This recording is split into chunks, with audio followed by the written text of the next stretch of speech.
Hey, so I wanted to, before I give a little information today, I just wanted to say that I've known other people that have done things like this where they make videos and try to make themselves seem like an expert, and they're just really another jackass on social media, and I have found it super annoying. And I realize that this is probably super annoying to some people that I do this, although, of course, you cannot watch, but then there have been people that even I have just kind of started to ignore because they seem to think that they're some kind of social media expert on something and just keep making videos, and I'm like, whatever. So I get it. I understand. I just wanted to say that I'm not self-unaware that this may not be the best medium to do this, or it may not be the best way to communicate this, but I'm going to do it anyways because I think it might help some people. So if there's a better way, please let me know. I mean, people have been letting me know by just not watching. So, but for some reason, I can't stop. And that reason is kind of in a video I made the other day about the fact that I think something better is coming. I'm super excited about that, and I hope to be part of bringing that about, which is giving this information. Now, I've been giving information about Jesus, the Pharisees, the law, and what that means, and how Christian history has probably not been super accurate about it. And one of the reasons it makes me think that it hasn't been accurate, but I have a different viewpoint on it, is because I lived not only in the Middle East, where kind of the seat of the Bible, but I also lived in a theocracy in the modern day. And the Gospels and Jesus' life and Paul and all this stuff was seated in a theocracy. And I understand that, sadly, I was thinking today, it may not even be possible to understand kind of what I'm getting at without having lived in a theocracy. Do you need, can I describe it to people and have them understand, or do they really have to live there? Because I've heard everything about Arabs, and then when I went to the Middle East, then I realized, you can't get some things unless you actually live there. For instance, I used to like the movie Lawrence of Arabia. I watched it, it's a classic. Everybody's like, it's a great movie. And then when I got back from living in the Middle East, I watched it again, and I was like, holy crap, there's a whole nother level, there's a whole nother meaning of what's going on after I lived in the Middle East among Arabs, and I don't think I would have ever been able to get that layer of meaning unless I did live there.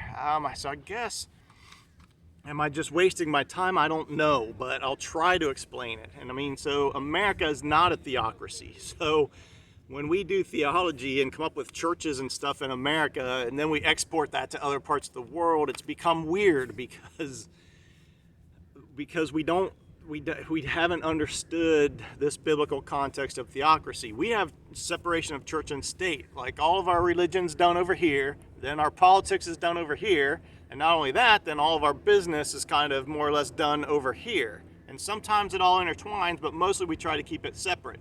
That isn't the world that Jesus lived in. A lot of times you'll hear people say Jesus gave the religious leaders a hard time, and then they're meaning the Pharisees. The Pharisees were not religious leaders as we think of them. The Pharisees were the religious leaders, yes, but they were also the government leaders and the business leaders. It was all encompassing. That's what a theocracy is. It's like, a theocracy means that every aspect of life, down to the minutia, is under the rule of God, or under the system.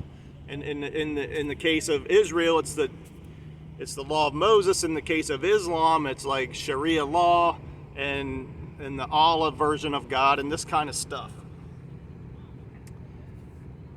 So, can we ever understand this layer of the Gospels where all of the meaning is tied to a theocracy without actually having lived under one? I don't know.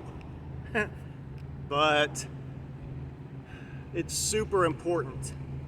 And theology has gotten weird and kind of off the point by leaving that part out. And I mean, so it's interesting because as Christianity moved from the Middle East then into Europe, and then in Europe where even Augustine was an Arab, so he's like, he started kind of getting things not super accurate, I would say, and then it went into Europe with Wesley and Calvin and Martin Luther and all these guys, and it got weirder and it got more individualistic as separation of church and state was being an idea that was in the seedbed of Europe at that time, and Jean-Jacques Rousseau and John Locke and all these guys started talking about individual freedom and all these things that more reflect what I would say the actual gospel is about. But anyway, the whole context of a theocracy being what the Bible is embedded in has gotten lost. And the weird thing is, if you go to the Middle East today, like when I went to Israel and I looked around at how people were living and stuff like that, in some respects it's not all that different from back then. A lot of things are still the same, and they've wanted to preserve it that way. But it's like Israel's not a theocracy anymore.